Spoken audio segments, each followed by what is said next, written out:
Good morning प्यारे बच्चों। हमने एक चैप्टर स्टार्ट किया था जिसका नाम है मॉलिक्यूलर बेसिस ऑफ इनहेरिटेंस। जो मॉलिक्यूलर बेसिस ऑफ इनहेरिटेंस हमने इसमें बताया था कि हम इस पर मॉलिक्यूलर लेवल पर जाकर बात करेंगे।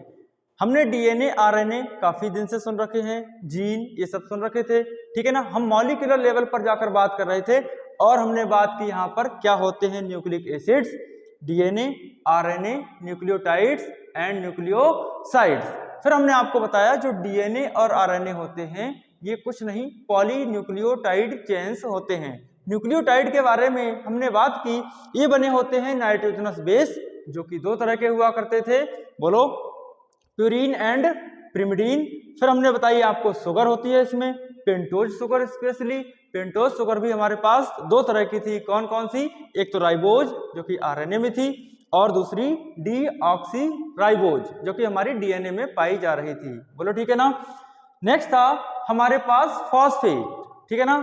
फॉस्फेट की वजह से ही जो हमारा न्यूक्लिक एसिड होता है या फिर डीएनए आरएनए होता है इस पर होता है नेगेटिव चार्ज, या फिर मैं कह देता हूं कि जो हमारा जेनेटिक मटेरियल के पास नेगेटिव चार्ज आया है या फिर एसिडिक नेचर आया है वो फॉस्फेट की वजह से आया है, ठीक है ना। फिर हमने इसके बाद बात की थी डीएनए के डबल हेलिक्स मॉडल की जो कि वॉटसन एंड क्रिक ने दिया था 1953 में दिया था। हमने यहां तक बात कर ली थी। आज हम उसके आगे बात करने वाले हैं डीएनए। डीएनए देखेंगे, डीएनए हमारे पास दो तरह का पाया जाता है।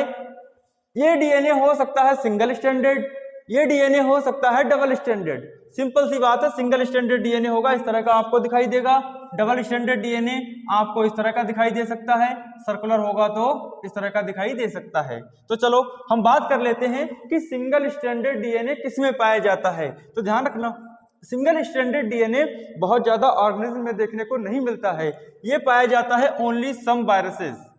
किसमें देखने को मिलेगा? Some viruses. कुछ एक वायरस ही ऐसे होते हैं जिसमें सिंगल स्टैंडर्ड डीएनए देखने को मिलता है।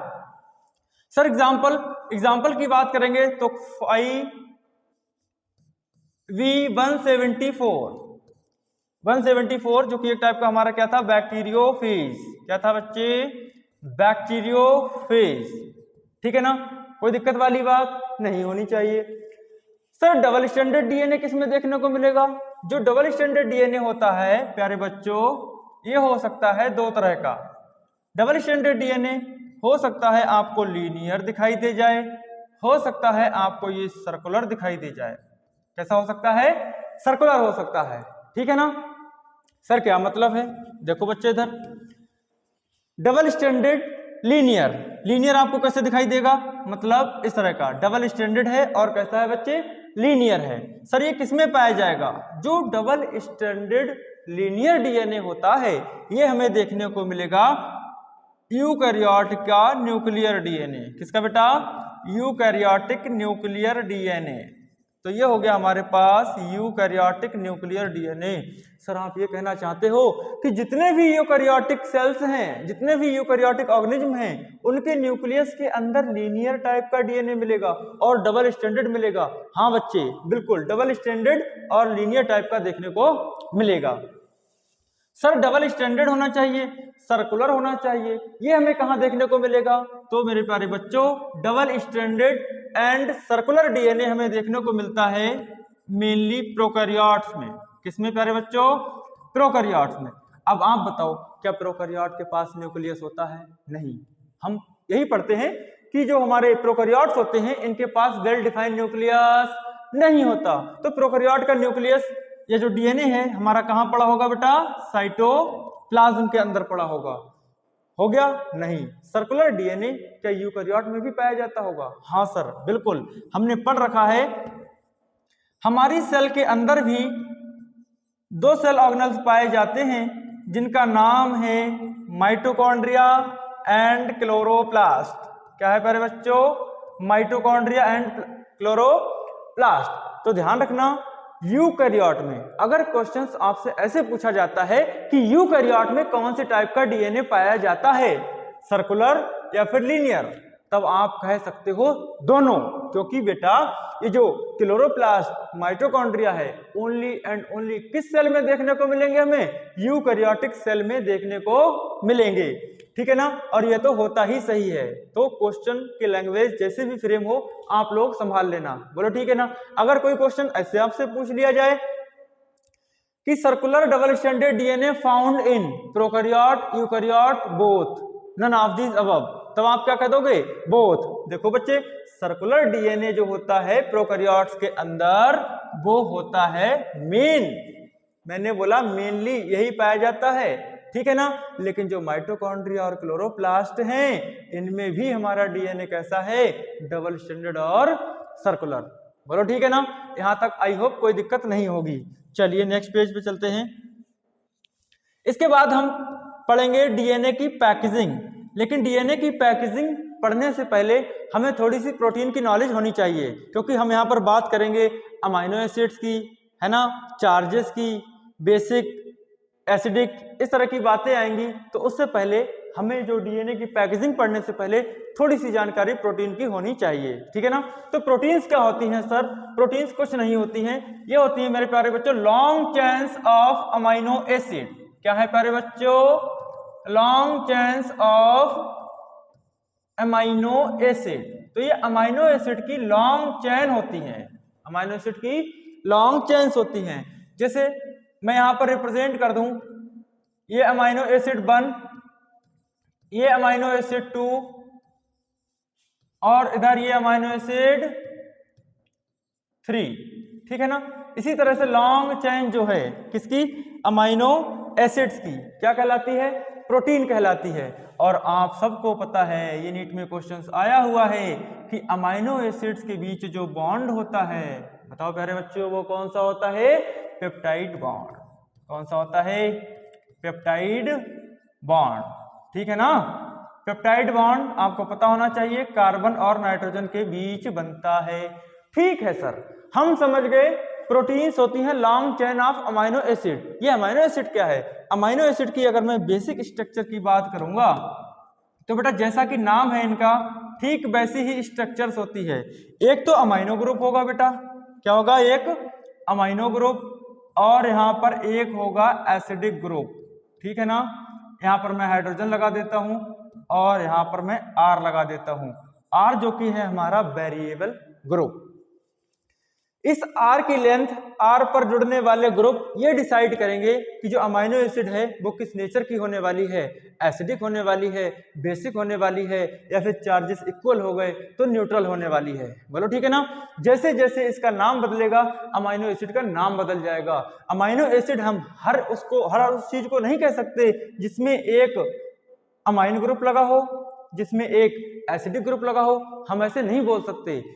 याद रहे सेम कार्बन से, क्या बोला मैंने? सेम कार्बन से अगर एसिडिक ग्रुप मतलब कार्बोक्सिलिक ग्रुप जुड़ा हुआ है और उसी कार्बन से जुड़ा हुआ है यहाँ पर अमाइनो ग्रुप, तब तो हम उसको क्या बोल देंगे प्यारे बच्चों?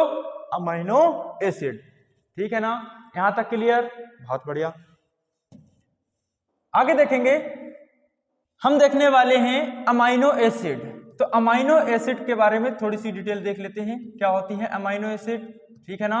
अमाइनो एसिड्स भी हमारे पास 3 टाइप की होती हैं, जिनको नाम देता हूं मैं बेसिक अमाइनो एसिड, बोलो प्यारे बच्चों क्या बोलूंगा मैं?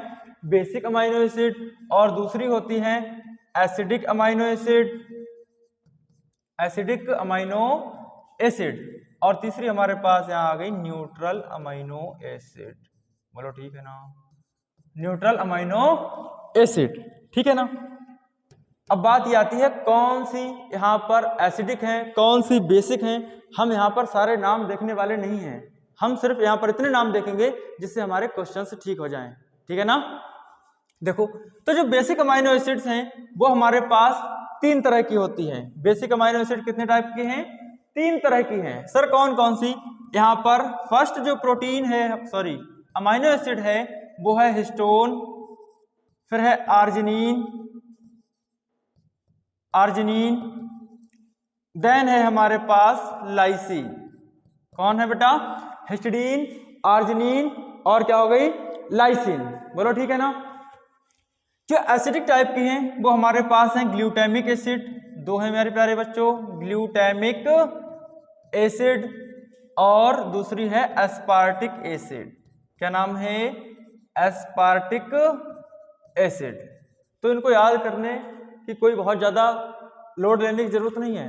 आप कैसे पहचानोगे कौन सी एसिडिक है और कौन सी बेसिक है?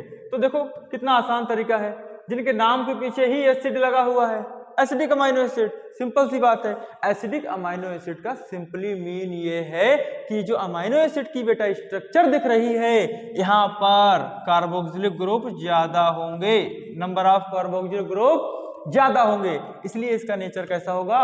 Acidic amino acid. और याद रहे मैंने बोला अमाइनो एसिड में पॉजिटिव और नेगेटिव चार्ज वाले दोनों ग्रुप होते हैं, लेकिन जिसकी डोमिनेंसी होगी उसी हिसाब से इसका नाम रख दिया जाएगा। तो बेटा एसिडिक अमाइनो एसिड में क्या होगा? नंबर ऑफ कार्बोक्सिलिक ग्रुप ज्यादा होंगे। साथ ही अगर मैं एसिडिक अमाइनो एसिड की बात करूं तो इन पर बेटा जो चार्ज होता है वो होता है नेगेटिव चार्ज। कैसा होगा प्यारे बच्चों? नेगेटिव चार्ज, ठीक है ना। बेसिक अमाइनो एसिड पर जो चार्ज होगा वो होगा पॉजिटिव चार्ज। कैसा होगा बेटा? Positive charge. संभाल लोगे? Very good. इसको याद रखने का आसान तरीका हो सकता है, कुछ बच्चे इसको हल करके याद रख लेते हैं। कैसे याद कर लेंगे? हल, ठीक है ना। हिस्टिडीन, आर्जिनिन, लाइसिन, बोलो ठीक है ना। तो हल क्या हो गई हमारी? Basic amino acid. भाई बेसिक नीड आपकी क्या है? किसान की क्या है बेसिक नीड? हल। जिनके नाम के पीछे एसिडिक लगा वो एसिडिक। रेस्ट जो बची हुई है 15 टाइप की, उनके नाम याद रखने की जरूरत नहीं है। जो आपको नाम याद नहीं है वही कौन सी है? न्यूट्रल अमाइनो एसिड, ठीक है ना। इससे ज्यादा हमें प्रोटीन के बारे में या फिर न्यूक्लिक एसिड के बारे में जानने की इस चैप्टर में कोई जरूरत नहीं है। अगर आप इतना समझ पा रहे हो तो काम चल जाएगा, ठीक है ना। चलो एक बार इसको देखो। मैंने बोला बेसिक, जब मैं बोलूं बेसिक अमाइनो एसिड है इसमें, ठीक है ना, तो मेनली आपका जो फोकस होना चाहिए मतलब पॉजिटिवली चार्ज होंगी, एसिडिक बोलूंगा नेगेटिव चार्ज होंगी, ठीक है ना। ये कुछ बातें आगे काम आने वाली हैं। बोलो प्रोटीन की बेसिक नॉलेज हो गई। तो प्रोटीन क्या होती है बेटा? कुछ नहीं, long chain of amino acid, और दो अमाइनो एसिड्स के बीच जो बॉन्ड होता है वो कार्बन और नाइट्रोजन के बीच बॉन्ड बनता है। जब आपने अमाइनो एसिड की रिएक्शंस कराई होंगी तो आपको पता है ये एक टाइप की हाइड्रोलिसिस रिएक्शन है। कैसी बेटा? हाइड्रोलाइटिक रिएक्शन है, ठीक है ना। यहाँ पर एक वाटर मॉलिक्यूल फ्री होता है, इससे ज्यादा जानने की जरूरत नहीं है। बोलो ठीक है ना। चलो आगे देखो। अब हम पढ़ेंगे पैकेजिंग ऑफ डीएनए हेलिक्स। ये बहुत ही इंपॉर्टेंट बात है। देखो ये तो मैं सिंपली बात कर रहा हूं यहाँ पर प्रोकैरियोट्स की। किसकी बेटा? प्रोकैरियोट्स की बात कर रहा हूं, क्योंकि प्रोकैरियोट्स में आपको पता है यहाँ पर न्यूक्लियस नहीं होता है। न्यूक्लियस नहीं होगा तो इनका जो भी जेनेटिक मटेरियल है वो कहां पड़ा रहेगा? ऑफ कोर्स ये बात है, साइटोप्लाज्म में ही पड़ा होगा। बोलो ठीक है ना। अब देखते हैं इसमें जो प्रोकैरियोट्स का डीएनए है, प्रोकैरियोट्स के पास do not have defined nucleus. समझ गए? प्रोकैरियोट्स के पास वेल डिफाइंड न्यूक्लियस नहीं होता है। तो जो सर इनका डीएनए कहां पड़ा होगा? साइटोप्लाज्म में पड़ा रहता है। कहां पड़ा रहेगा बेटा? साइटोप्लाज्म में पड़ा रहेगा इन सुपर क्वाइल्ड स्टेट समझते हो ना? बिल्कुल। तो सुपर क्वाइल्ड स्टेट की फॉर्म में यहां पर पड़ा रहता है। अब हम ये देखते हैं कि यहां पर प्रोकैरियोट के केस में डीएनए का पैकेजिंग कैसे हो रहा है, क्योंकि हम सब जानते हैं सेल का डायमीटर कंपैरेटिवली बहुत छोटा है और डीएनए का साइज हमारा बहुत बड़ा होता है।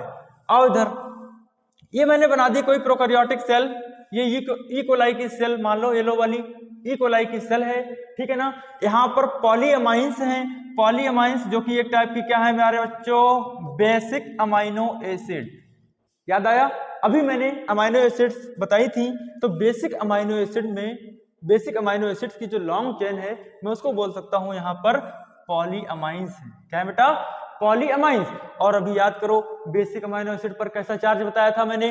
बेसिक अमाइनो एसिड पर बताया था प्यारे बच्चों पॉजिटिव चार्ज। अब देखो बेसिक अमाइनो एसिड पर यहां पर हो गया आपके पास पॉजिटिव चार्ज, ठीक है ना। और याद करो जब मैं आपको पढ़ा रहा था न्यूक्लियोटाइड्स एंड न्यूक्लियोसाइड्स, तब आपको बताया गया था कि हमारा जो डीएनए है, जेनेटिक मटेरियल है, वो क्या है, नेगेटिवली चार्ज। क्या है बेटा ये ग्रीन वाला, नेगेटिवली चार्ज। ये क्या है बेटा हमारा डीएनए, मान लीजिए इसको, क्या मान लो, डीएनए मान लो। बोलो ठीक है ना। अब आपको पता है जो पॉलीएमाइंस हैं ये पॉजिटिव चार्ज और डीएनए हमारा कैसा है, नेगेटिव चार्ज। और आपको पता है पॉजिटिव नेगेटिव चार्ज आपस में एक दूसरे को अट्रैक्ट करते हैं ना। अब इधर देखो, यहाँ पर जो पॉलीएमाइंस है व्हाइट व्हाइट सी दिख रही है, इसके ऊपर इस तरह से थोड़ा सुपर क्वाइल्ड स्टेट की फॉर्म में पड़ा रहता है। बेटा फिर से सुनो, इन case of prokaryotes DNA super coiled state में पड़ा रहता है। किसमें बेटा, साइटोप्लाज्म में। तो कुछ इस तरह से अरेंज है, ठीक है ना। ये काफी बड़ा है तो इस तरह से अरेंज रहता है। कहने का मतलब जो प्रोकैरियोट्स होते हैं इनमें बहुत ही सिंपल पैकेजिंग है। क्या है बेटा, बहुत ही सिंपल पैकेजिंग है। तो यहाँ पर आप देख सकते हैं प्रोकैरियोटिक सेल थी। सर ये जो पॉलीएमाइंस थी आपने बताया पॉलीएमाइंस पर पॉजिटिव चार्ज, इन पर नेगेटिव चार्ज, ठीक है सर, अट्रैक्ट हो गए। इस तरह की आपको कोई स्ट्रक्चर दिखाई दे रही है, याद रहे प्रोकैरियोटिक सेल है। मैंने यहाँ पर बोला है न्यूक्लियोइड, इसको आप न्यूक्लियस मत समझना, nucleoid only in case of prokaryote ही हम लोग बात करते हैं, मतलब ये ट्रू न्यूक्लियस नहीं है। जीनोफोर भी बोल सकते हैं, तो ध्यान रखना, न्यूक्लियोटाइड बोलूं मैं या फिर जीनोफोर बोलूं, एक ही बात। बोलो ठीक है ना, संभाल लोगे इसको, बहुत शानदार। इधर देखो, मैंने बोला कि प्रोकैरियोट्स के केस में डीएनए को फोल्ड करना है, पैकेजिंग करनी है। कौन करवा रहा है, देखो बेटा पॉलीएमाइंस प्रोटीन। क्या है बेटा ये, पॉलीएमाइंस प्रोटीन। साथ ही प्रोटीन क्यों बोला, समझ गए ना, long chain of amino acid रही होंगी। नॉन हिस्टोन प्रोटीन, प्रोटीन भी कौन सी होगी, नॉन हिस्टोन प्रोटीन होगी, बताएंगे अभी आगे। और ये जो होती है पॉजिटिवली चार्ज, ये भी बता दिया था। और इसका जो नेचर होगा बेटा वो कैसा होगा, बेसिक नेचर। तो बेसिक प्रोटीन्स होती हैं, ये सब करवाती हैं डीएनए की पैकेजिंग। किस केस में, प्रोकैरियोट के केस में। किस केस में बेटा, प्रोकैरियोट के केस में ये पैकेजिंग कराने का काम करती हैं। आगे देखेंगे,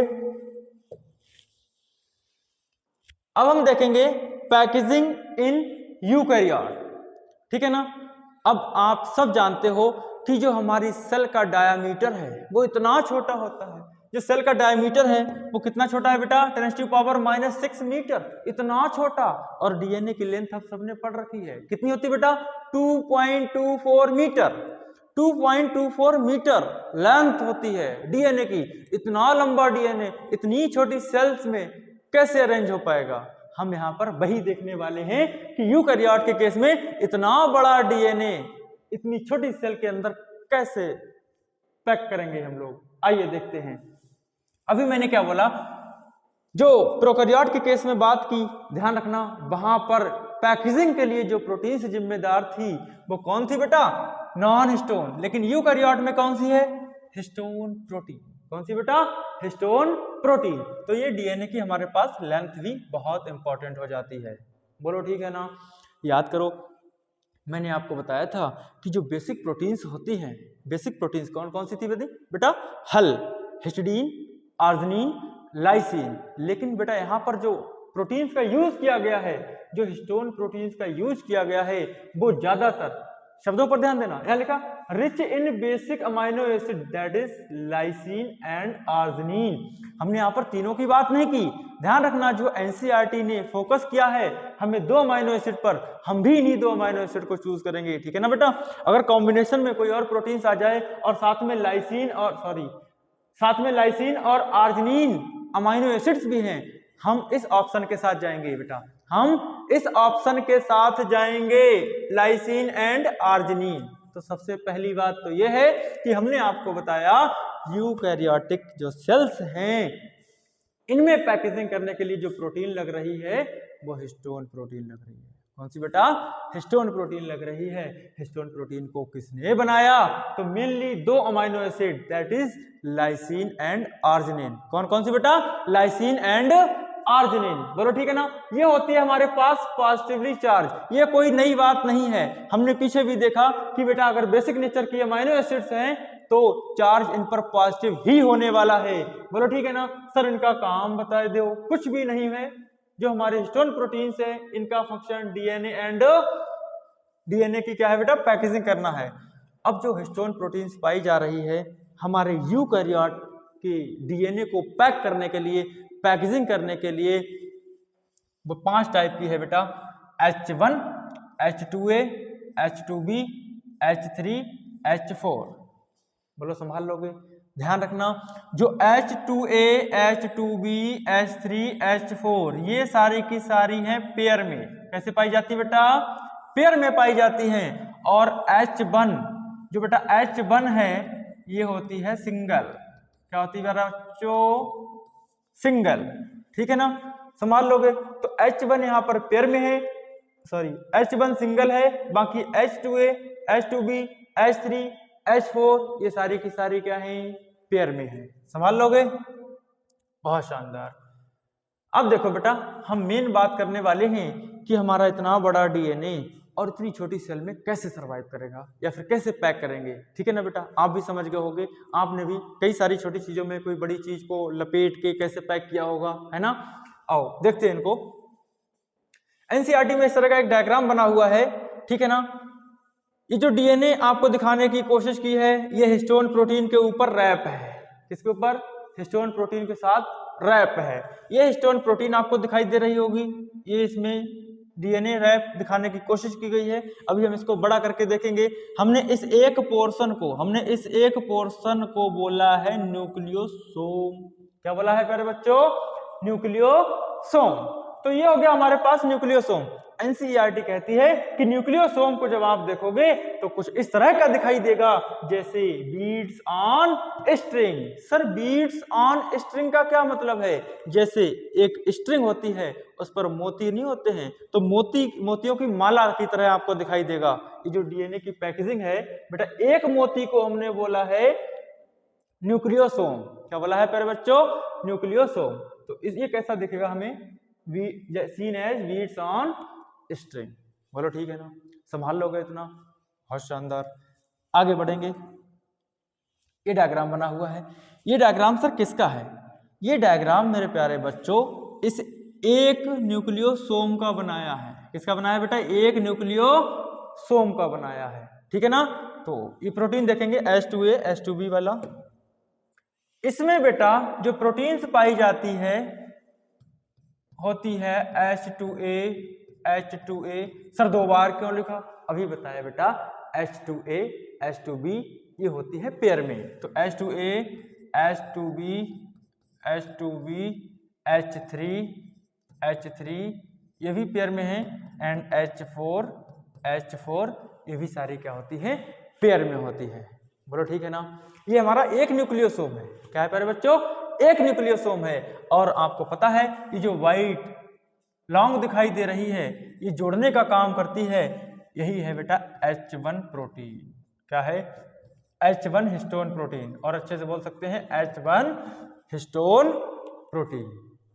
आप देखो, क्या ये आपको ऐसा नहीं लग रहा कि एक न्यूक्लियोसोम और होता तो 2 न्यूक्लियोसोम को जोड़ने का काम कर रही है। यस सर, बिल्कुल कर रही है। इसलिए मैं H1 प्रोटीन को क्या बोलता हूं, लिंकर प्रोटीन। क्या बोल सकता हूं बेटा, लिंकर प्रोटीन है ये न्यूक्लियोसोम्स को जोड़ने का काम कर रही है। सर वो तो सब ठीक है, ये पैकेजिंग दिखाओ कैसे हुई है। प्यारे बच्चों अभी हमने आपको बताया कि जो हमारा हिस्टोन प्रोटीन है, हिस्टोन प्रोटीन पर बताना जरा कैसा चार्ज बताया था बेटा, positive positive positive positive positive. तो ये पॉजिटिव चार्ज होगा ना, किसके ऊपर, हिस्टोन प्रोटीन के ऊपर होगा बेटा पॉजिटिव चार्ज। और बताओ हमारा जो जेनेटिक मटेरियल है डीएनए लिपटा हुआ है, इस पर कैसा चार्ज होगा, नेगेटिव। शाबाश, कैसा होगा बेटा, नेगेटिव चार्ज होगा। तो बेटा ये इस तरह से कुछ लिपटा हुआ है। कैसे लिपटा हुआ है, देखो बेटा यहां से यहां तक आया, ठीक है ना, इधर से इधर आ गया, पीछे से इधर निकल गया। टोटल जो यहां पर हमारे पास एक हिस्टोन पर एक मोती की माला पर कितनी बार डीएनए लिपटा हुआ है, तो आप कह देना 1.75 टर्न लिए हुए हैं हमारे डीएनए ने। कितना लिया है प्यारे बच्चों, 1.75 टर्न को लिया हुआ है। बोलो संभाल लोगे क्या, कोई दिक्कत वाली बात, नहीं होनी चाहिए। तो ये इतनी आसान सी पैकिंग है। यहाँ पर लिखा हुआ है ए टिपिकल न्यूक्लियो, अच्छा ये डायग्राम देखो, ए typical nucleosome contains 200 base pair of DNA helix. वो कह रहे हैं एक न्यूक्लियोसोम में कितने बेस पेयर होंगे? 200 बेस पेयर। बोलो बेटा, क्या बोला मैंने? एक न्यूक्लियोसोम में कितने बेस पेयर होंगे? 200। अरे बेस पेयर समझ रहे हो ना, जब डीएनए की स्ट्रक्चर पढ़ाई थी इस तरह से, है ना, समझ गए होगे। तो कहने का मतलब एक न्यूक्लियोसोम में यहां पर पाए जाते हैं 200 बेस पेयर। कितने बच्चे? 200 बेस पेयर। बोलो ये समझ आया? पक्की बात? देखो बेटा सिंपल सा है, ये हिस्टोन मॉलिक्यूल्स है, हिस्टोन प्रोटीन मान लो, ये बड़ा करके दिखाया है हमने आपको। इस पर पॉजिटिव चार्ज होता है, डीएनए पर नेगेटिव चार्ज होता है। तो इस तरह से रैपिंग रहती है। याद ये रखना है कि H2A, H2A, H2B, H2B और ये वाली जो प्रोटीन्स हैं ये होती है बेटा पेयर में। कैसे होती है बेटा? पेयर में प्रोटीन होती हैं। जो हमारी H1 है वो है सिंगल और जोड़ने का काम कर रही है, इसलिए मैंने उसको बोला है लिंकर प्रोटीन। क्या बोला है? Linker protein. और कितने टर्न लगाए रहता है हमारा डीएनए एक न्यूक्लियोसोम पर? तो यहां पर लगाया रहता है 1.75 टर्न। कितने लगाया रहता है बेटा? 1.75 टर्न। बोलो ठीक है ना? संभाल लोगे? बहुत आसान था सर। चलिए, तो आप देख भी सकते हो, चाहे तो काउंट कर सकते हो। यहां पर देखो ये आया है लगभग 0.24 और ये 0.5 और ये इधर से यहां तक पीछे तक 1 हो गया और फिर से 0.25। तो लगभग हमारा 1.75 टर्न यहाँ पर डीएनए लिपटा रहता है। बोलो ठीक है ना? कोई दिक्कत वाली बात नहीं होनी चाहिए। चलिए जवाब दो बेटा, जवाब दो फटाफट। यहां पर लिखा हुआ है बेटा, सबसे पहली बात तो आपको याद रखनी है, ये जो क्वेश्चन है आपकी एनसीईआरटी ने पूछा है। किसने पूछा है? एनसीईआरटी ने पूछा है। तो एनसीईआरटी ने जो क्वेश्चन पूछा है देखते हैं क्या है। वो कह रहे हैं calculate the number of nucleosome in a diploid cell of human. सीधे भी ये बोल सकता था कि ह्यूमन की सेल में कितने न्यूक्लियोसोम होंगे। अरे यही तो पूछा है, calculate the number of nucleosome. तो ये लैंग्वेज पर मत जाना, आप कंसेप्ट पर ध्यान रखना। और हमने पढ़ रखा है कि नंबर ऑफ न्यूक्लियोसोम होते हैं टोटल बेस पेयर। अगर आप मल्टीप्लाई कर दो 200, सॉरी डिवाइड कर दो 200। कैसे? देखो बेटा अभी मैंने पीछे आपको बताया था यहाँ पर कि एक न्यूक्लियोसोम के अंदर कितने बेस पेयर होते हैं? 200। ठीक है ना? 200 बेस पेयर। देखो आगे तो हम कैसे निकाल देंगे? देखो इंपॉर्टेंट बात क्या है, आप एग्जाम में ध्यान रखना कि उन्होंने हैप्लॉइड बोला है कि डिप्लॉयड। अब डिप्लॉयड सेल बोला है ना, डिप्लॉयड सेल में हम सबको पता है कि टोटल बेस पेयर बेटा कितने पढ़े थे हमने? 6.6 इंटू 10⁻⁹ और मल्टीप्लाइड करेंगे, सॉरी डिवाइड करेंगे जब हम इसको 200 से, आंसर आ जाएगा हमारे पास 3.3 इंटू 10⁻⁷।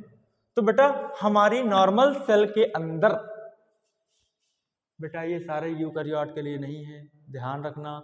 अगर उन्होंने कुछ और नाम दे दिया किसी ऑर्गेनिज्म का तो आपको पता होने चाहिए उसके बेस पेयर। ठीक है ना? जब तक हमें बेस पेयर नहीं पता होंगे तब तक हम सॉल्व नहीं कर सकते। अगर कोई नए ऑर्गेनिज्म का नाम नीट ने दे भी दिया तो बेटा चिंता नहीं करने की बात है, वहां पर वो उसके बेस पेयर जरूर लिख के देगा। ठीक है ना? सारे याद करने की जरूरत नहीं है।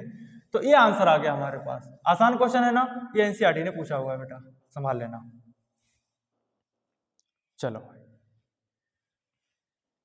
ये देखते हैं पैकेजिंग एट हायर लेवल। क्या बेटा? Packaging at higher level. Higher level पर सर पैकेजिंग कैसे होती होगी? हायर लेवल की पैकेजिंग देखने वाले हैं। एक्चुअली आपने सुन रखा होगा ये DNA, chromatin material, chromatin solenoids, chromosome, ये क्या है? कुछ नहीं बेटा, ये केमिकली सब सेम है, बस स्ट्रक्चरली डिफरेंट है। क्या बोला मैंने बेटा? केमिकली सेम है, स्ट्रक्चरली सारे के सारे क्या हैं? डिफरेंट हैं। सर कैसे? थोड़ा सा बताइए। पैकेजिंग एट हायर लेवल मैं आपको यहाँ पर रिप्रेजेंट कर रहा हूं, ये है बेटा डीएनए। क्या है मेरे प्यारे बच्चों? डीएनए। ठीक है ना? अगर मैं इस डीएनए में ऐड कर दूं या फिर मैं कह दूं डीएनए विद हिस्टोन प्रोटीन, क्या कह दूं बेटा? डीएनए विद हिस्टोन प्रोटीन, तो हमें कैसा दिखाई देगा? तो डीएनए विद हिस्टोन प्रोटीन, ध्यान रखना ये डीएनए है, डीएनए के साथ अगर हिस्टोन प्रोटीन है ना तो इसका नाम बेटा बदल जाएगा, नाम बेटा बदल जाएगा। अब आप इसको क्या कह देते थे, याद करो, अब आप इसको बोल देते थे क्रोमैटिन मटेरियल। क्या बोलते थे बेटा? Chromatin material. बोलो ठीक है ना बेटा, क्या बोल देंगे इसको? Chromatin material. लेकिन हमने आपको पढ़ाया है ये जो बीट्स ऑन स्ट्रिंग दिखाई दे रहे थे ना वो क्रोमैटिन मटेरियल। तो ध्यान रखो इसके बीच में हमने क्या बोला था, ये कौन सी प्रोटीन थी बेटा? Histone protein. अरे हिस्टोन प्रोटीन के चारों तरफ ही ना लिपटा हुआ था हमारा डीएनए। Very good. साथ ही याद करो जब मैंने आपको अभी न्यूक्लियोसोम की स्ट्रक्चर पढ़ाई थी मैंने एक इंपॉर्टेंट प्रोटीन बताई थी जिसका नाम था H1 और मैंने क्या बोला, ये क्या है? Linker protein. ये और अच्छी पैकेजिंग में हेल्प करता है। कैसे करता है? देखो देखो बेटा ध्यान रखना, यहां पर लिखा हुआ है डीएनए, डीएनए में अगर आपने हिस्टोन प्रोटीन लगा दी ना तो ये क्या हो जाएगा बेटा? Chromatin material. क्या हो जाएगा? Chromatin material. और अगर मैं कह दूं कि due to H1, due to H1, अरे H1 समझ रहे हो ना, लिख देता हूं मैं, due to H1 histone protein, due to H1 histone protein. ये मत भूल जाना यार कि H1 एक टाइप की हिस्टोन प्रोटीन हुआ करती थी। बोलो ठीक है ना? अब देखो इसकी और कैसे पैकेजिंग होगी। अरे भैया हम पढ़ ही क्या रहे हैं? Packaging at higher level. अब कैसा दिखाई देगा सर? अब बेटा ये आपको ऐसा दिखाई देगा कुछ, ठीक है ना? ये बीच बीच में H1 मान लो, आप क्या मान लो बेटा इनको? ये हो गई आपके पास H1। क्या हो गई बेटा? H1। सर स्ट्रक्चर बदल रही है, चीज तो सेम ही है। हाँ बेटा सेम ही चीज है, अभी मैंने बताया था आपको। देखो ये बेटा क्या हमारे पास? डीएनए। क्या बेटा? डीएनए में क्या आ गई? Histone protein. क्या हो गया? Chromatin material. सर H1 ने और थोड़ी कॉम्पैक्ट स्ट्रक्चर कर दी, ये क्या हो गया बेटा? क्रोमैटिन सोलेनोइड बोल दूंगा मैं इसको। क्या बोल दूंगा बेटा? क्रोमैटिन सोलेनोइड बोल दूंगा। बोलो ठीक है ना? यहां तक कोई समस्या नहीं होनी चाहिए। अब आपको पता है कि जो हमारे क्रोमोसोम्स होते हैं वो हमारी सेल में दिखाई नहीं देते हैं। अगर आपको क्रोमोसोम की स्ट्रक्चर एंड बिहेवियर को स्टडी करना है तो हमारी सेल वाले चैप्टर में लिखा हुआ है कि आपको एक सेल डिवीजन की पर्टिकुलर स्टेज में जाना पड़ेगा जिसका नाम होता है मेटाफेज। क्या बेटा? मेटाफेज। अगर बेस स्टडी करनी है, और साथ में हमने यहाँ पर ये भी देख लिया था कि प्रोफेज में ही कंडेंसेशन स्टार्ट हो जाता है, तभी तो मेटाफेज में एकदम कॉम्पैक्ट स्ट्रक्चर दिखाई दे रही थी। किस चीज की सर? क्रोमोसोम की। किसकी बेटा? क्रोमोसोम की। तो अगर मैं बोलूं कि इस क्रोमैटिन मटेरियल की और हायर लेवल पर पैकेजिंग कर दूं तो सर ये कैसा दिखाई देगा? तो बेटा ये ऐसा दिखाई देगा, ऐसा दिखाई देगा। बोलो ठीक है ना? अब आप ध्यान से देख पा रहे होंगे ये नथिंग बट क्रोमोसोम। क्या है मेरे प्यारे बच्चों? ये कुछ नहीं है, क्रोमोसोम ही है। तो ध्यान रखना बेटा, ये इधर क्या हो गया हमारे पास? क्रोमोसोम। बोलो आया? आसान है ना? देखो बच्चे मैंने अभी आपको ये बताया है कि हमारी यूकैरियोटिक की सेल में नॉर्मली आपको एक क्रोमोसोम की स्ट्रक्चर देखने को नहीं मिलेगी, ठीक है ना? जब सेल डिवाइड करने वाली होती है लेट प्रोफेज में स्टार्ट करती है हमारी कंडेंसेशन, मतलब हाईली कॉम्पैक्ट, या मैं बोल दूं most compact form of chromatin material. क्या कहलाता है? क्रोमोसोम। तो क्रोमोसोम भी अपने आप में कुछ नहीं है, केमिकली सेम है बेटा, बस क्रोमैटिन मटेरियल की ही हाईली कॉम्पैक्ट फॉर्म है। क्या है बेटा? ये highly compact form, highly compact form of chromatin thread, chromatin material. जो आपको बोलना है वो बोलिए। बोलो। Packaging at higher level clear हो गई? ऑफ कोर्स हो गई होगी। आगे देखते हैं।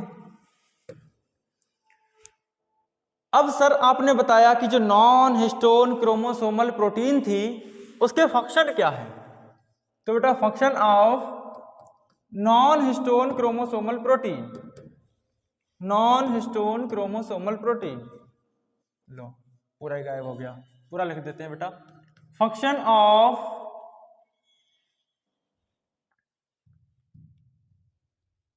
ठीक है ना। इधर देखो बेटा, फंक्शन ऑफ, क्या हो गया, इसकी फुल फॉर्म लिख देता हूं बेटा मैं, नॉन हिस्टोन क्रोमोसोमल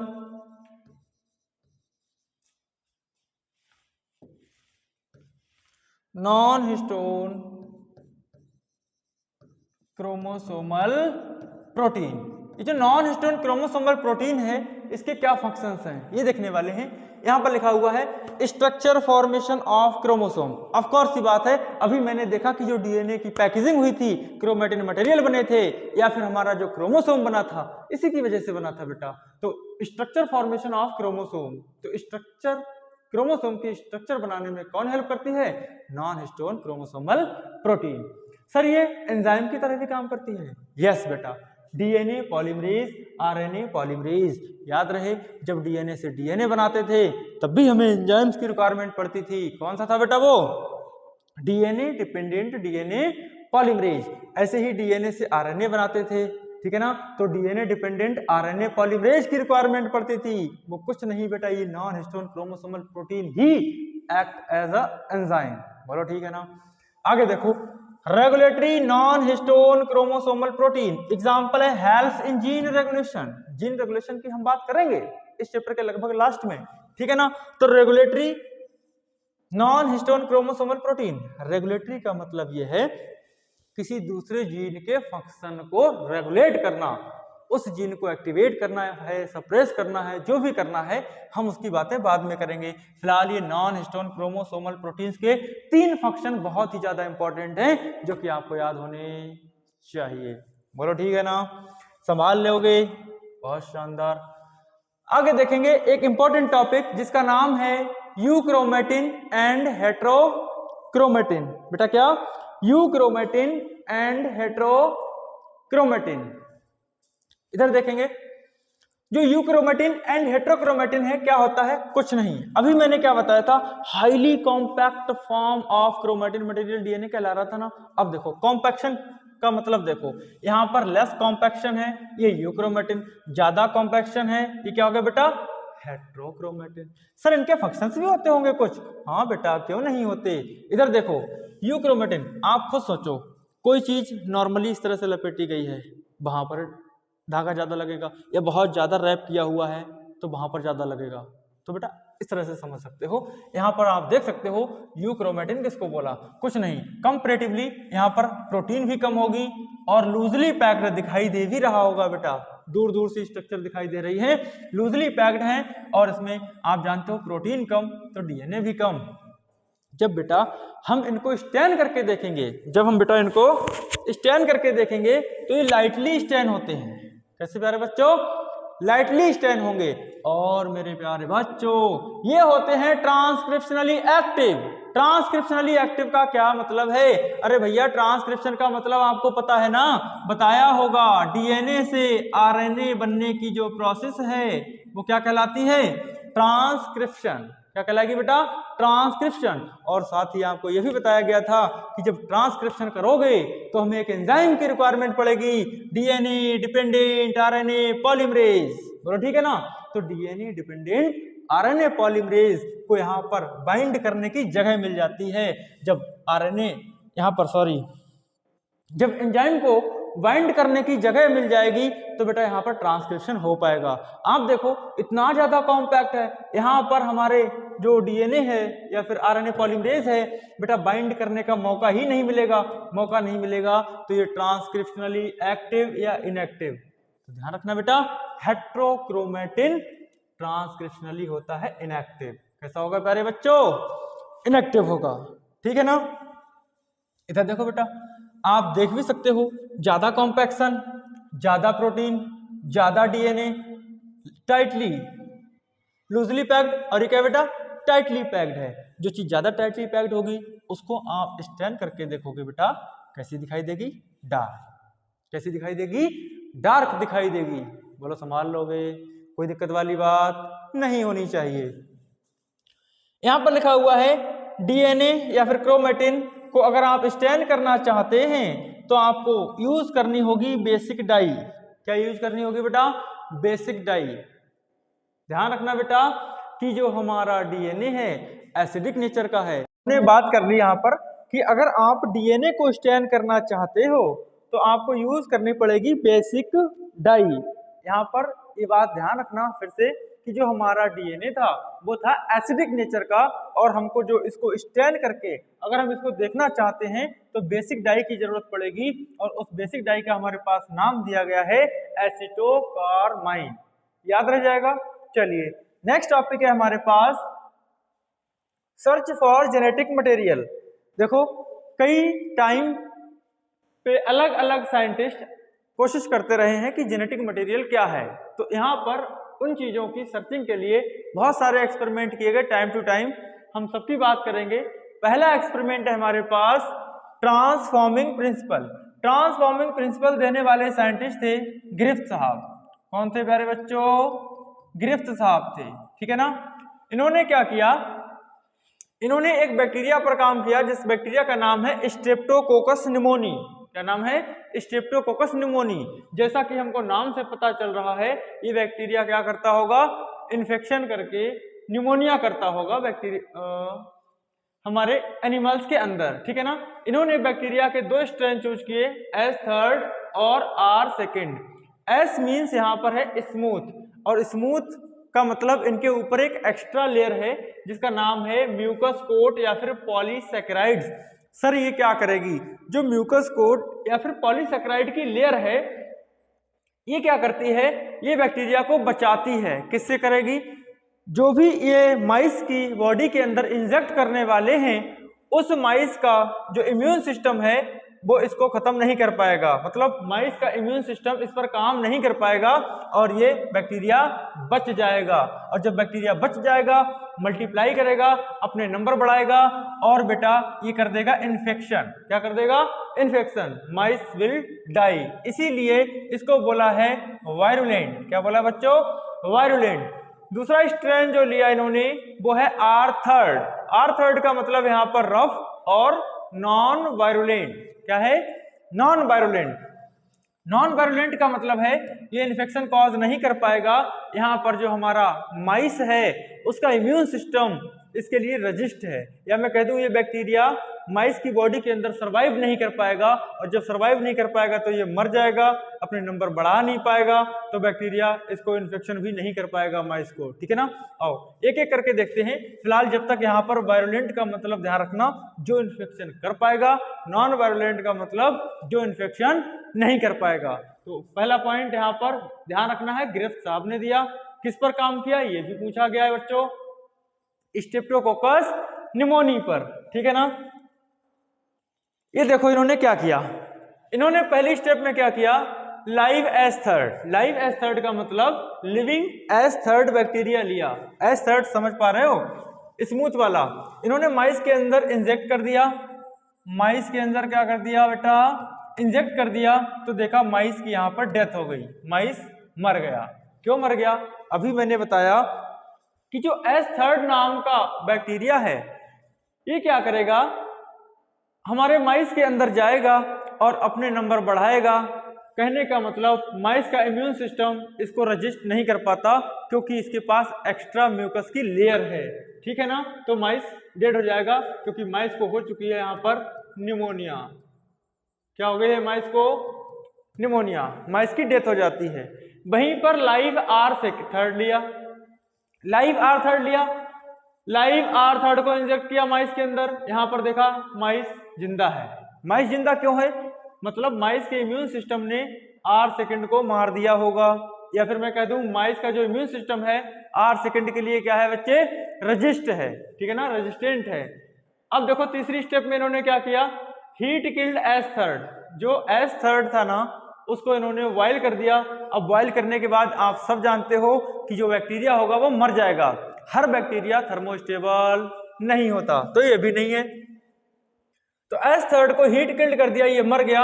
जब मर गया, मरे हुए को इंजेक्ट कर दिया माइस के अंदर, तो बताओ माइस में मल्टीप्लाई करेगा क्या?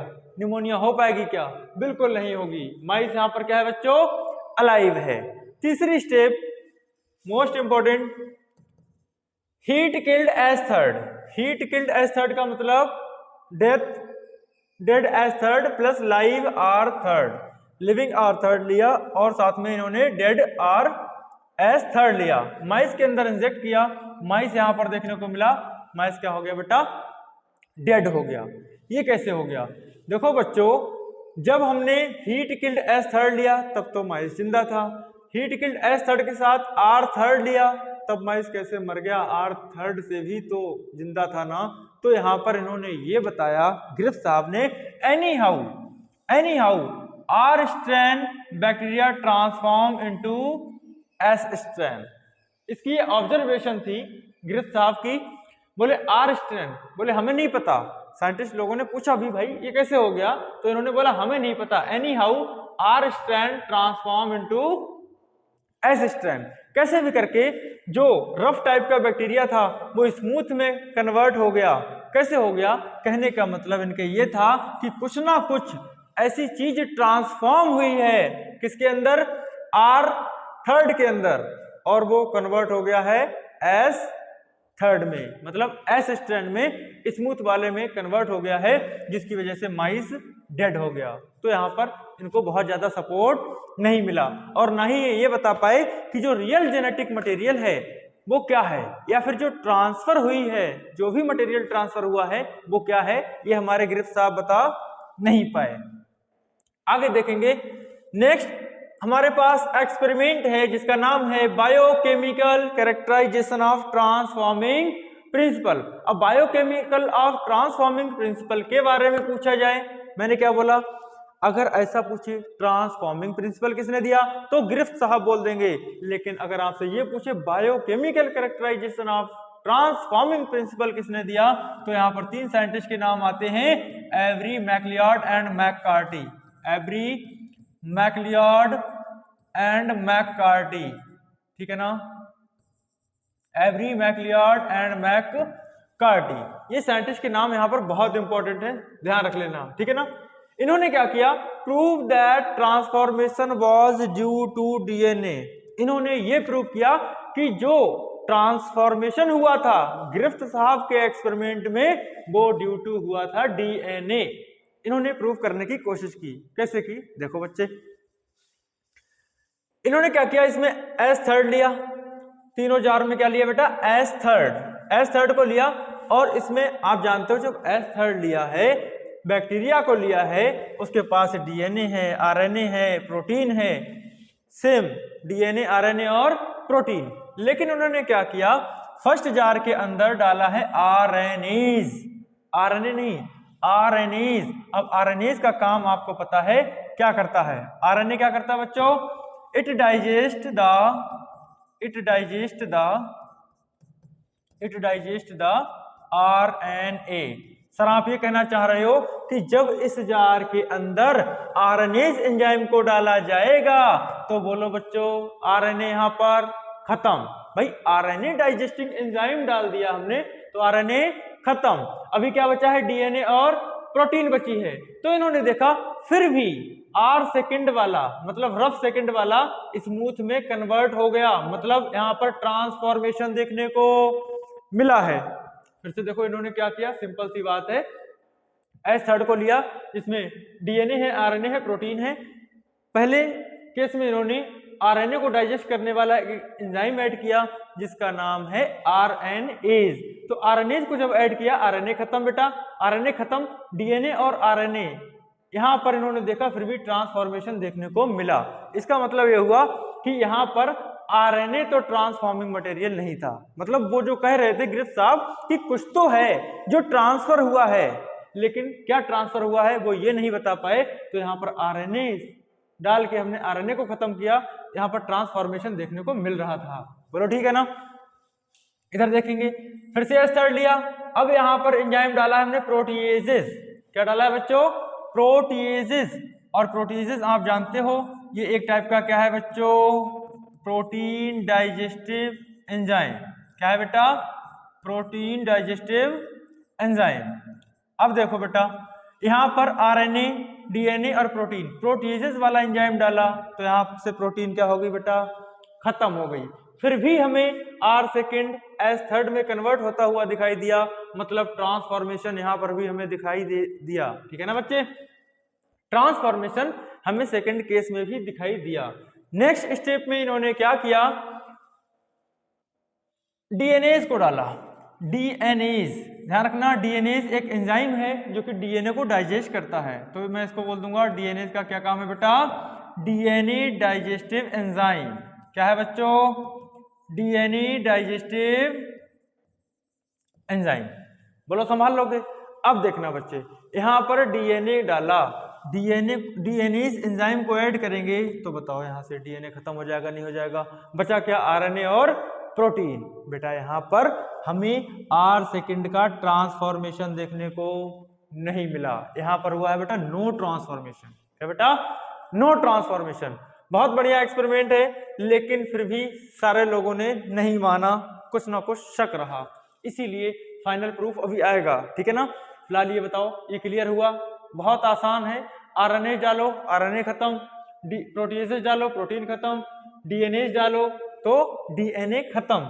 लेकिन जिस बार आप डीएनए को ऐड करेंगे उस टाइम पर क्या होगा बेटा, आर सेकेंड का हमें ट्रांसफॉर्मेशन देखने को नहीं मिला। जब ट्रांसफॉर्मेशन नहीं हुआ तो यहां से हमें प्रूफ होता है कि बेटा जो ट्रांसफर हुआ था वो क्या हुआ था, डीएनए हुआ था। क्या हुआ था बच्चे, डीएनए हुआ था। नेक्स्ट एक्सपेरिमेंट है हर्शे एंड चेज का एक्सपेरिमेंट। क्या है बेटा, हर्शे एंड चेज का एक्सपेरिमेंट। इस एक्सपेरिमेंट को बोला जाता है अनइक्विवोकल प्रूफ। क्या बोलते हैं बच्चों, अनइक्विवोकल प्रूफ। इसको माना है फाइनल प्रूफ, मतलब इस प्रूफ के बाद या फिर इनके एक्सपेरिमेंट के बाद फर्दर किसी सबूत की जरूरत नहीं थी। ठीक है ना, संभाल लोगे। इन्होंने क्या किया, इन्होंने बताया कि the DNA is genetic material, final, इसके बाद कोई सवाल जवाब नहीं। इन्होंने काम किस पर किया, इंपॉर्टेंट बात, they worked with T2 bacteriophage. इन्होंने किस पर काम किया बेटा, T2 बैक्टीरियोफेज। बैक्टीरियोफेज आप समझते हो, ऐसा वायरस जो कि बैक्टीरिया की सेल को इन्फेक्ट करे, मतलब बैक्टीरियल सेल को इन्फेक्ट करने वाले वायरस को हम क्या कहते हैं बेटा, बैक्टीरियोफेज कहते हैं। क्या बोलते हैं बच्चे, बैक्टीरियोफेज, विच इन्फेक्ट ई कोलाई। यहां पर इन्होंने ई कोलाई पर इन्फेक्शन करवाया। बोलो ठीक है ना। Use radio active isotope of sulphur 35 and phosphorus 32। आपको भी पता है नॉर्मल जो सल्फर होती है बेटा, जो नॉर्मल सल्फर होती है वो होती है 32, नॉर्मल फॉस्फोरस होता है 31, लेकिन यहां पर लिया है सल्फर 35 और फॉस्फोरस 32, मतलब ये दोनों के दोनों कैसे बेटा, रेडियो एक्टिव आइसोटोप है, रेडियो एक्टिव आइसोटोप है सल्फर और फॉस्फोरस के। बोलो ठीक है ना, संभाल लोगे। इधर देखो, सल्फर मेन कंपोनेंट प्रोटीन में ही देखने को मिलता है। सल्फर कहां मिलेगा, प्रोटीन में। और डीएनए का कंपोजिशन देखो बेटा, क्या बताया था, डीएनए एक तरह का पॉलीन्यूक्लियोटाइड चेन थे। न्यूक्लियोटाइड में हमने पढ़ा नाइट्रोजनस बेस, शुगर और फॉस्फोरस। कहीं पर भी हमने सल्फर की जनरली बात, सॉरी फॉस्फोरस की जनरली बात नहीं की। तो फॉस्फोरस मेनली एंड मेनली किसमें देखने को मिलेगा, डीएनए में। किसमें होता है बेटे, डीएनए में। तो इन्होंने सल्फर और फॉस्फोरस के जो कंपोनेंट हैं वो इसलिए लिए थे ताकि हम प्रूफ कर पाए कि कौन सा मटेरियल है जो ट्रांसफर हो रहा है। और इसको डायग्राम से देखते हैं। ये देखो बच्चे, एनसीईआरटी का डायग्राम है जिसमें 3 स्टेप्स हैं। कौन कौन सी, इन्फेक्शन, ब्लेंडिंग, सेंट्रीफ्यूगेशन। बोलो ठीक है ना, इन्फेक्शन, ब्लेंडिंग एंड सेंट्रीफ्यूगेशन। होता क्या है, जनरल समझो आप कि बेटा मैंने बोला ये बैक्टीरियल सेल है। क्या है बेटा, बैक्टीरियल सेल है, ठीक है ना। और ये हमने रिप्रेजेंट किया है बैक्टीरियोफेज। बैक्टीरियोफेज की प्रॉपर्टी ये होती है कि जिस भी सेल को इन्फेक्ट करता है, ये जिस भी सेल को, ये बेटा मैं लिख देता हूं, ये है हमारे पास बैक्टीरियोफेज। क्या है बेटा, बैक्टीरियोफेज, ठीक है ना। और ये मान लो बेटा ई कोलाई की सेल, किसकी मान लो बच्चे, ई कोलाई की सेल, ठीक है ना। इधर देखो मैंने बताया कि जो बैक्टीरियोफेज होता है ये एक ऐसा वायरस है जो कि बैक्टीरियल सेल को इन्फेक्ट करता है। कैसे करता है? इसकी ये प्रॉपर्टी होती है कि जब भी ये किसी बैक्टीरियल सेल को इन्फेक्ट करता है अपना जेनेटिक मटेरियल कहाँ भेज देगा? होस्ट की सेल में। कहाँ भेज देगा बेटा? होस्ट की सेल में। ये बेटा होस्ट सेल ही ना है ना? ये होस्ट सेल के अंदर उसने भेज दिया। अब ये क्या करेगा? इसके अंदर मल्टीप्लाई करेगा और अदर न्यू सेल्स को इन्फेक्ट करेगा। बोलो ठीक है ना? अब समझो इसको। देखो मैंने क्या बताया, जो बेटा बैक्टीरियोफेज होता है इसका जो आउटर पार्ट है ये है, इसको मैं जनरली बोल देता हूँ कोट, जो कि बना होता है प्रोटीन का, इसलिए मैं इसको प्रोटीन कोट बोल सकता हूँ। क्या है बेटा? Protein coat. और ये है हमारा जेनेटिक मटेरियल। और अभी आपको क्या बताया मैंने कि जो प्रोटीन कोट है इसमें क्या मिलेगी देखने को? सल्फर। और जेनेटिक मटेरियल जो हमारा है उसमें क्या मिलेगा बेटा? फॉस्फोरस। क्या मिलेगा? फॉस्फोरस। अब आप समझ जाएंगे। इधर देखो, ये क्या है बेटा? ये बैक्टीरियोफेज का डायग्राम बना हुआ है। यहां पर लिखा हुआ radioactive S labelled, radioactive S35 labelled. S35 S किस में आएगी बेटा? बोलो, एस किस में आएगी? सल्फर किस में आएगी? प्रोटीन में आएगी ना।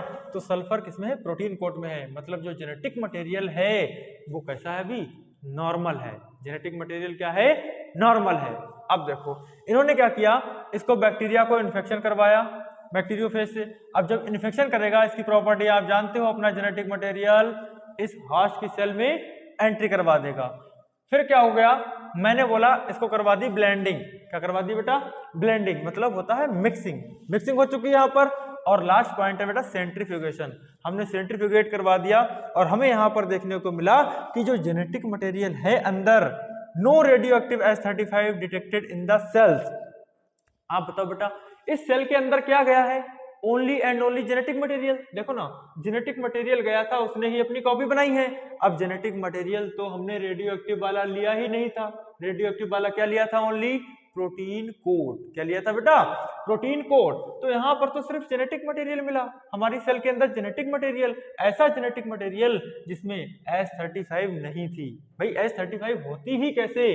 जो प्रोटीन कोड थे सेंट्रीफ्यूगेशन के टाइम पर वो तो बाहर रह गए थे। बोलो ठीक है ना? तो यहाँ पर लिखा है no radioactive S35 detected in cells. लेकिन हमने S35 प्रोटीन कोड तो लिया था ना। यहाँ देखो रेडियो एक्टिव S35 डिटेक्टेड इन सुपरनेटेंट। तो ध्यान रखना, जो सल्फर है वो सुपरनेटेंट पर मिली, रेडियो एक्टिव सल्फर सुपरनेटेंट पर मिली। बोलो ठीक है ना? दूसरे केस में इन्होंने क्या किया? इस बार हमने प्रोटीन कोड लिया है नॉर्मल। क्या लिया बच्चे? प्रोटीन कोड को लिया है नॉर्मल। ठीक है ना? लेकिन जो हमारा डीएनए है वो है फॉस्फोरस 32 वाला। कौन सा है? फॉस्फोरस 32। भाई नॉर्मल फॉस्फोरस क्या बताई थी बेटा? P31 होता है। तो ये रेडियो एक्टिव फॉस्फोरस है। कौन सी है? Radio active phosphorus. फिर से हम काम इन्फेक्शन कराएंगे। इन्फेक्शन जब आप कराते हो तो होता क्या है, यहाँ पर इसकी प्रॉपर्टी के अकॉर्डिंग अपना जेनेटिक मटेरियल एंटर करवा देगा। किसके अंदर? इस सेल के अंदर। यहाँ पर हो जाएगी फिर से ब्लेंडिंग, मिक्सिंग हो गई। ठीक है ना? सेंट्रीफ्यूगेशन कराया। आप बताओ प्रोटीन कोड तो अब भी बाहर ही रहेगा ना। प्रोटीन कोड यहाँ पर बाहर रह गया है। ये देखो नो रेडियो एक्टिव प्रोटीन। अरे भैया सल्फर 35 या रेडियो एक्टिव सल्फर इस बार ली ही नहीं थी। जब रेडियो एक्टिव सल्फर नहीं ली तो बताओ इनके प्रोटीन कोड में देखने को मिलेगी क्या? बिल्कुल भी नहीं मिलेगी। इस बार हमें इस बैक्टीरियल सेल के अंदर रेडियो एक्टिव फॉस्फोरस देखने को मिलेगा, क्योंकि radioactive phosphorus genetic material के साथ जाएगा। देखो बेटा radioactive P35 detected in cells. तो ध्यान रखना रेडियो एक्टिव P32 इस सेल्स के अंदर हमें देखने को मिली, क्योंकि हमारी सेल्स के अंदर है जेनेटिक मटेरियल। आसान था, कोई दिक्कत वाली बात नहीं होनी चाहिए। अब यहां पर नेक्स्ट टॉपिक है हमारे पास प्रॉपर्टीज ऑफ जेनेटिक मटेरियल। भाई हमने देख लिया। देखो बच्चे मैंने अभी बताया कि जो हर्शे और चेज का एक्सपेरिमेंट था ये बेटा अनइक्विवोकल प्रूफ। इसके बाद किसी ने कोई सवाल जवाब नहीं उठाए, क्योंकि ये बात सबको पता है फॉस्फोरस ओनली जेनेटिक मटेरियल में ही थी और प्रोटीन सल्फर में देखने को मिल सकती थी। इसलिए इसके बाद कोई सवाल जवाब नहीं उठे। लेकिन नेक्स्ट टॉपिक हमारे पास ये है कि जेनेटिक मटेरियल हम किसको बोलें। क्या किसी को भी जेनेटिक मटेरियल बोल दोगे? ऐसा नहीं होता है। जेनेटिक मटेरियल उसको बोलेंगे जिसमें कुछ स्पेसिफिक प्रॉपर्टी होनी चाहिए, है ना। देखो बच्चे, यहाँ पर प्रॉपर्टीज ऑफ जेनेटिक मटेरियल में जो सबसे पहली प्रॉपर्टी होनी चाहिए, genetic material should able to replicate. Sir इसका क्या मतलब है? कहने का मतलब ये है कि हम जेनेटिक मटेरियल सिर्फ उसको बोलेंगे जिसमें पावर हो अपनी कॉपी बनाने की, जिसमें पावर हो अपनी कॉपी बनाने की। तो ध्यान रखना, आप बताओ, अगर जेनेटिक मटेरियल अपनी कॉपी ही नहीं बना पा रहा है तो सारी की सारी सेल्स में क्या इक्वली डिस्ट्रीब्यूट हो पाएगा? नहीं हो पाएगा। तो पहली शर्त ही हमारी यही है कि भाई जेनेटिक मटेरियल हम सिर्फ उसको बोलेंगे जिसमें रेप्लिकेशन की प्रॉपर्टी हो। क्या हो बच्चे? रेप्लिकेशन की प्रॉपर्टी। अब बात ये आई कि रेप्लिकेशन की प्रॉपर्टी किस किस में है। तो भाई तीन चीजों पर शक था हमें, या तो प्रोटीन हो सकती थी, डीएनए हो सकता था, आरएनए हो सकता है। आज हम सब जानते हैं। क्या आप बताओ, रेप्लिकेशन की प्रॉपर्टी डीएनए के पास है? यस। आरएनए के पास भी है? हाँ बिल्कुल है। क्या प्रोटीन के पास होती है? नहीं। तो प्रोटीन फर्स्ट क्राइटेरिया को ही क्रॉस नहीं कर पाई, तो प्रोटीन को तो हम बिल्कुल भी जेनेटिक मटेरियल नहीं मानेंगे। आपको भी पता है आज की डेट में जो भी हम जेनेटिक मटेरियल मानते हैं वो या तो डीएनए को मानेंगे या फिर आरएनए को मानेंगे। लेकिन बात यही कि भाई यूकैरियोट्स के अंदर मेन जेनेटिक मटेरियल किसको माना जाए, ठीक है ना। उसके लिए हमें और प्रॉपर्टी देखनी पड़ेगी। दूसरी बात यह थी, it should be chemically and structurally be stable. क्या मतलब है सर? देखो बच्चे, वो कह रहे हैं कि केमिकली एंड स्ट्रक्चरली होनी चाहिए स्टेबल। इसका मतलब ये है कि भाई चाहे आप डीएनए मान रहे हो या फिर आरएनए मान रहे हो, वो केमिकली होने चाहिए लेस रिएक्टिव। क्या होने चाहिए? लेस रिएक्टिव, मतलब बहुत ज्यादा रिएक्टिव नहीं होने चाहिए। आप खुद बताओ, अगर रिएक्टिविटी ज्यादा होगी तो स्टेबिलिटी कम हो जाएगी, नहीं हो जाएगी? तो उसकी स्ट्रक्चर ही डिफॉर्म हो जाएगी, तो वो आगे क्या ही ट्रांसमिशन करेगा कैरेक्टर्स का, क्या ही ट्रांसमिशन करेगा वो किसी भी जीन की फॉर्म में जो भी है इंफॉर्मेशन को नहीं कर पाएगा। कहने का मतलब यह है। तो वो केमिकली और स्ट्रक्चरली क्या होने चाहिए बेटा? स्टेबल होने चाहिए। अब बात यह आई कि भाई जो दो चीजें ली हमने, डीएनए और आरएनए, इन दोनों में भी सबसे ज्यादा स्टेबल कौन है, रिएक्टिविटी कम किसकी है, ठीक है ना बेटा। ये सारी चीजें हम देखेंगे। देखो, तो डीएनए इज मोर स्टेबल। हमने पहले भी पढ़ रखा है कि हमारे पास यहाँ पर डीएनए ज्यादा स्टेबल होता है, क्योंकि डीएनए में होती है डीऑक्सीराइबोज शुगर। यहाँ पर याद करो, मैंने बताया था ऑक्सीजनेटेड ग्रुप कम होता है तो रिएक्टिविटी कम, स्टेबिलिटी ज्यादा, ठीक है ना। तो डीएनए के स्टेबल होने का एक मेन रीजन ये भी है कि यहाँ पर होती है डीऑक्सीराइबोज शुगर। बोलो ठीक है ना। साथ ही हमारा जो डीएनए है, इसको एक्स्ट्रा स्टेबिलिटी प्रोवाइड कराने के लिए इसमें होता है थाइमीन। क्या होता है बच्चों? Thymine at the place of uracil. भाई अगर मैं देखता कि नाइट्रोजनस बेस तो AGC तो आरएनए के अंदर भी है, AGC तो डीएनए के अंदर भी है, तो यहाँ पर एक्स्ट्रा स्टेबिलिटी प्रोवाइड करवा रहा है हमारा थाइमीन, क्योंकि आप जानते हो थाइमीन पर एक एक्स्ट्रा मिथाइल ग्रुप लगा हुआ है जो कि प्रोवाइड करवा रहा है इसको एक्स्ट्रा स्टेबिलिटी। तो थाइमीन का बेटा दूसरा नाम होता है 5 मिथाइल यूरेसिल। क्या होता है बेटा? 5 मिथाइल यूरेसिल, जिसकी वजह से जो हमारा डीएनए है उसमें एक्स्ट्रा स्टेबिलिटी आ जाती है। क्या आ जाएगी बेटा? एक्स्ट्रा स्टेबिलिटी आ जाएगी। ओके पढ़ो। Additional stability to DNA due to presence of thymine at the place of uracil। बोलो ठीक है ना। तो हमारे जेनेटिक मटेरियल की हमने दो प्रॉपर्टी पढ़ी कि भाई हम जेनेटिक मटेरियल किसको बोलेंगे। तो जेनेटिक मटेरियल किसको बोलोगे? जेनेटिक मटेरियल बोलने के लिए उसके पास रेप्लिकेशन की प्रॉपर्टी होनी चाहिए, उसकी अच्छी खासी स्टेबिलिटी होनी चाहिए, लेकिन केमिकली ये होने चाहिए स्टेबल, मतलब ज्यादा रिएक्शन भी ना करें, ठीक है ना। केमिकली स्टेबल कहने का मतलब ये है बहुत तेजी से इनमें बदलाव नहीं आने चाहिए, वरना हमें म्यूटेशंस देखने को मिलेंगे। बोलो ठीक है क्या? आगे देखते हैं। यहां पर है genetic material should be capable of undergoing slow mutation. क्या मतलब है सर? हम ये चाहते हैं कि जो हमारा डीएनए है वो म्यूटेशन ही ना करे, ना करना चाहिए लेकिन स्लोली स्लोली करे। क्या करे बच्चे? स्लोली स्लोली करे। कहने का मतलब ये है कि जो भी चेंजेस आए वो सारे के सारे पॉपुलेशंस में एक साथ आए, तब तो कोई प्रॉब्लम नहीं है ना।